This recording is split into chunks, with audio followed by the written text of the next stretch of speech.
say the dead don't speak, but what if they do? Welcome to Confessions from the Ghost Box, where the veil is thin, the static is alive, and real voices from the other side break through. I'm your host, Jason Balbuena, and on this channel we explore true paranormal investigations, spirit box sessions, EVPs, and interviews with guests who've come face to face with the unexplained. So dim the lights, turn up your volume, and don't touch that dial. This is Confessions from the Ghost Box.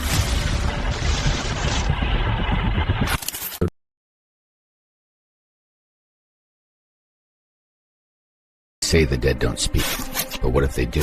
In July of 1920, a man named Hosea Poole was led into a courtyard behind the Escambia County Courthouse in Pensacola, Florida. Minutes later, he was dead. The execution was legal, witnessed, and documented. But more than a century later, the building where it happened still stands. Only now, instead of trials and prisoners, it houses a theater.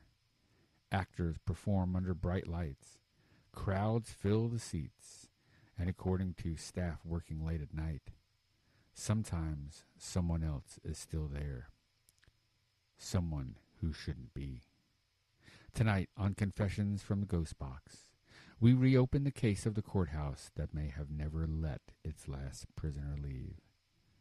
This is the Pensacola Little Theater, a place of art, a place of history, and according to the people who still work there, a place that might still be occupied, because late at night, long after the audiences leave, strange things happen backstage. Footsteps echo in empty hallways. Doors open on their own. Security cameras capture movement where no one should be standing. Some claim they've seen a child in white running across the stage. Others whisper about the ghost of a man executed in the courtyard more than a century ago. But skeptics say the explanation is much simpler. Old buildings make noise. Stories grow with time. And fear fills in the blanks. Tonight we reopen the door to one of Pensacola's most whispered about hauntings. This is Confessions from the Ghost Box, and this episode is The Spirits of the Stage. Welcome in, everybody. We're going to start this episode with a little bit of history, and you're going to hear a lot about encounters and things like that. So let's get started. Let's give you a little bit of history about the Pensacola Little Theater. So before it was a theater, before actors stood on stage and audiences applauded, the building served a much darker purpose. The structure now housing the Pensacola Cultural Center, home to the Pensacola Little Theater, was constructed in 1911. And at the time, it functioned as the Escambia County Court of Records. Inside these walls, criminal trials unfolded. Judges delivered sentences, and upstairs, cells held prisoners awaiting their fate. The building was much more than a courthouse. It was also a jail. But the most unsettling part of the structure wasn't inside the courtroom. It was outside. The open courtyard. Because in the early 1900s, executions were carried out there. Public, official, and final. Records indicate that on July 31st, 1920, a man named Hosea Poole was executed in that courtyard. Some historians believed he was the last man put to death on the property. For decades afterward, the building continued its life as part of the local justice system. But time passed. The courthouse closed and the cells emptied. And eventually the building sat abandoned. Empty rooms, dark hallways, history settling quietly into the halls until the 1990s. That's when something unexpected happened. Instead of demolition, the structure was reborn.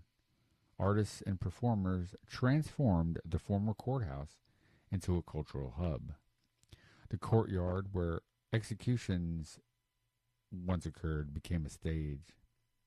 The jail became a rehearsal rooms, and the building began a second life as a theater.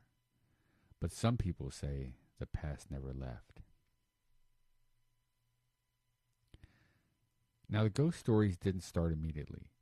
At first, the theater staff were focused on renovations, cleaning the building, repairing damage, turning cold concrete spaces into performance areas. But once rehearsals began, people started noticing things, small things at first. Actors would hear footsteps above them while practicing lines, even though no one was upstairs. Lights flickered unexpectedly during rehearsals. Doors opened slowly as if they pushed by an unseen hand. Most people laughed it off. Old buildings, old wiring, old pipes. But then something happened that was harder to explain. Props would go missing and then reappear later in places that nobody had left them. That's when someone jokingly blamed it on a ghost. And the name they used, Hosea, the executed prisoner. Soon the joke became part of the theater culture. Whenever something strange happened backstage, someone would say, Hosea is messing with us again. But over time, the story became less funny. Among the many reported sightings inside the building, one stands out. It's the figure of a child. Multiple people have claimed to see a young girl wearing a white dress running through the theater. Usually, the sighting happens late at night. After rehearsals, when the building should be empty, witnesses describe seeing movement near the stage or in the aisles between the seats. A child running quickly across the room, but when they follow, no one is there. One staff member even reported seeing the figure run down a hallway and disappearing through a wall. Another claimed that they heard a child laughing in the balcony, but when they went upstairs, the entire floor was empty. No one knows who the girl might be, and there are no clear historical records connecting a child to the building's darker past, which only deepens the mystery. Is it a spirit? Is it a trick of light? Or is it simply a story growing with each retelling? Now, the most compelling part of the legend comes from people who say they experienced something for themselves. Stagehands working late at night claim to hear footsteps moving above them when the theater is locked. Security guards have also reported motion sensors activating in empty rooms, and occasionally elevators opening by themselves. One former worker described hearing a voice whisper, "Hey," behind them while walking through the hallway. When they turned around, no one was there. Others claim they have seen shadow figures moving across the stage, the kind of movement you'd expect to see from a person, except the theater was empty. Security cameras have reportedly captured strange floating shapes, what paranormal investigators call orbs.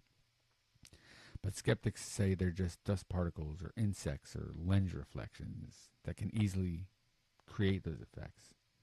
Still, though, for people who experienced the events firsthand, the memories remain unsettling. Now, because of its reputation, the theater has occasionally attracted paranormal investigators. Teams arrive with equipment designed to detect unusual activity, EMF meters measuring electromagnetic fields, digital audio recorders attempting to capture EVP, electronic voice phenomena, thermal cameras scanning for cold spots. And sometimes investigators claim to capture strange sounds or unexpected spikes in readings. But nothing that proves the existence of ghosts. And that's where the reality of most paranormal investigations. Evidence is often ambiguous, open to interpretation, which leads us to the skeptical side of the story. Now, skeptics argue there's nothing supernatural happening in the theater. They say the explanations are much simpler. First, the building itself is over a century old. Wood expands and contracts with temperature. Pipes shift. Floors settle. All of these can create footsteps, knocks, and creaks. Second, theater acoustics. Stages and auditoriums are built to amplify sound. A small noise in one hallway can echo across the building. And finally, psychology. Once people hear that a place is haunted, they start noticing things that they might normally ignore. A shadow becomes a figure, a sound becomes a footstep, and a coincidence becomes a ghost story. But believers see it differently. They believe certain locations absorb emotional energy, places where intense events occurred, courthouses, hospitals, prisons, places where lives changed forever. And if that theory holds any truth, this building has experienced more than its share of history. Trials, sentences, executions, and now performances. Maybe the stage lights replaced the darkness. Or maybe they simply revealed what was already there. So what really walks in the halls of the Pensacola Little Theater? Is it the restless spirit of a condemned prisoner? A child whose story has been lost to time? Or simply the imagination of those who know the building's history? The answer might never be known, but one thing is certain. When the theater closes for the night and the stage lights finally go dark, the building is very quiet, too quiet. And sometimes, in places like that, quiet doesn't mean empty. This has been Confessions from the Ghost Box. Keep the volume up. If you felt that static shift, you weren't imagining it. Thank you for listening to Confessions from the Ghost Box. If you enjoyed this episode, make sure to like, subscribe, and share so you never miss a new investigation, guest interview, or message from beyond the veil. Leave a comment below and tell us what you heard, because sometimes the spirits respond when you listen twice. I'm Jason Balbuena, and until next time, keep your signal open.